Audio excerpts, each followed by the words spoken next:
একটি নজরপ্রাপ্ত।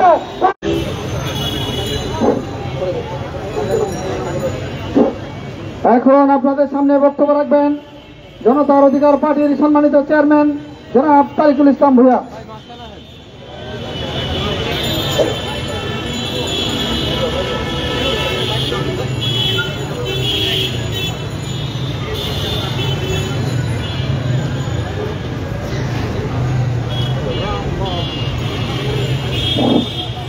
আপনারা ইতিমধ্যে জেনেছেন কিছু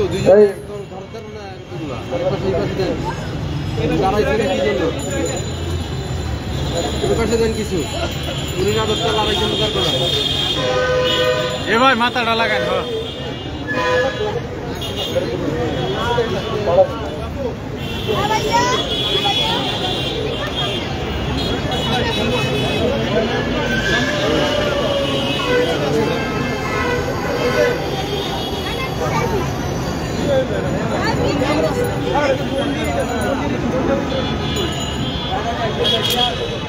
আউযু বিল্লাহি মিনাশ শাইতানির রাজিম। বিসমিল্লাহির রহমানির রহিম।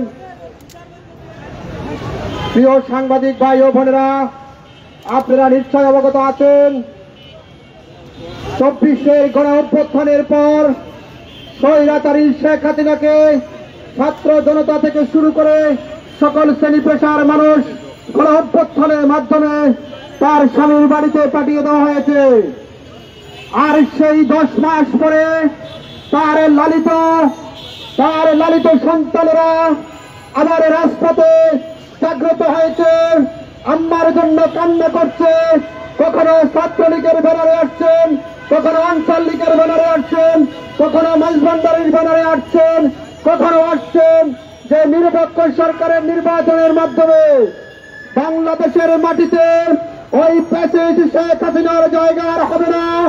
1971 সালে যদি স্বাধীনতা যুদ্ধে যদি জামাত ইসলামের ছাত্র শিবির জন্ম না হওয়া শিবির যদি দায়ী হতে পারে গত 17 বছর, তাহলে 24 গণহত্যাকারী হিসাবে প্যাসিস্ট আওয়ামী লীগের সাথে 14 দলের শরিক যেই দলগুলো ছিল, ওই দলের ছাত্র যুব সহযোগী সংগঠনগুলো বাংলাদেশের রাজনীতি করার অধিকার রাখে না এবং রাজপথে তারা নামার সাহস কোত্থেকে পায়।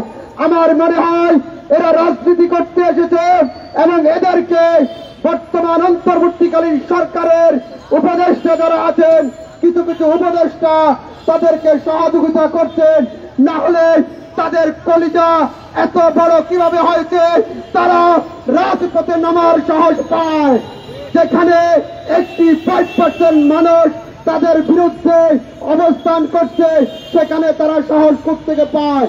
আমি বিশ্বাস করি 5 তারিখের পরে এই আওয়ামী প্রতিবাদীর দোসরদের কিছু কিছু রাজনৈতিক দল, কিছু কিছু উপদেষ্টা আশ্রয় প্রশ্রয় দিয়ে আগামী দিনের জন্য লালন পালন করছেন।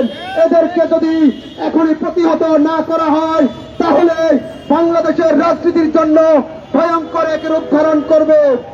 সাথী ও বন্ধুগণ, ইতিমধ্যে আপনারা জেনেছেন আসিয়াকে হত্যা করা হয়েছে ধর্ষণ করে। এই আসিয়া হত্যার সাথে, এই ধর্ষণের সাথে এই শাহবাগী প্রস্টিটিউটর লাঠি জড়িত আছে। না হলে 12 বছরের একটি মেয়েকে যারা ধর্ষণ করেছে তার 4 দিনের মাথায় কিভাবে রাজপথে লাঠি নেওয়ার সাহস পায়। তার মানে বোঝা যাচ্ছে বাংলাদেশকে অস্থিতিশীল পরিস্থিতি করার জন্য এই আসিয়াকে ধর্ষণ করেছে। আর আসিয়ার ধর্ষণের ইন্ধনদাতা হচ্ছে সেই ভারতে বসে থাকা ফ্যাসিস্ট শেখ হাসিনা আর তার মেশিন গান লাকি আক্তার, তার স্ট্যান্ডিং গণজাগরণ মঞ্চের সেই সময়ের কুখ্যাত ইমরানি সরকার। এদেরকে যদি আগামী 24 ঘন্টার বিরুদ্ধে গ্রেফতার না করা হয়, আসিয়ার ধর্ষণকারীদেরকে যদি এই প্রেস ক্লাবের মাটিতে হয়তো শহীদ মিনারের সামনে যদি প্রকাশ্যে দিবালোকে তাদেরকে পাথর নিক্ষেপ করে জনগণ মারবে। সরকারকে বলতে চাই, ধর্ষণকারী যেহেতু নিজেই স্বীকার করেছে, তাহলে আর বিচার কিসের 180 দিন, কিসের 90 দিন? বিচার হবে 9 ঘন্টা, বিচার হবে 9 ঘন্টা। কাকে কেন কিসের বিচার? আমার বোন মরে গেছে, আর আমরা বিচার চাই না।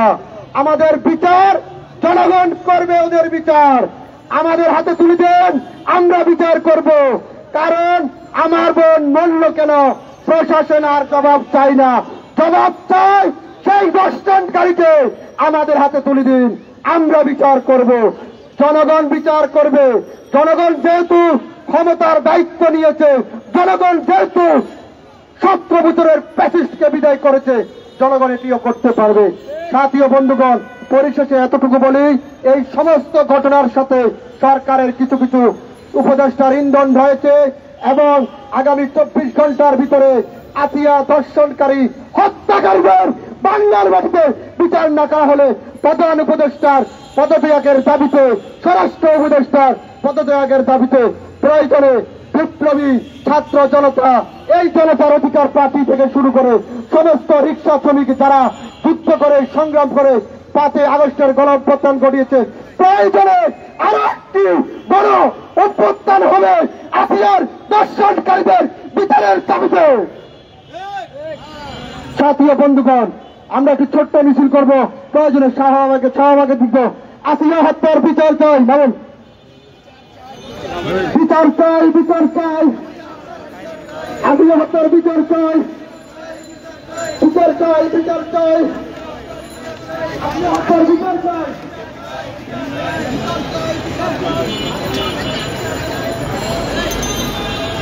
বিচার চাই, বিচার চাই।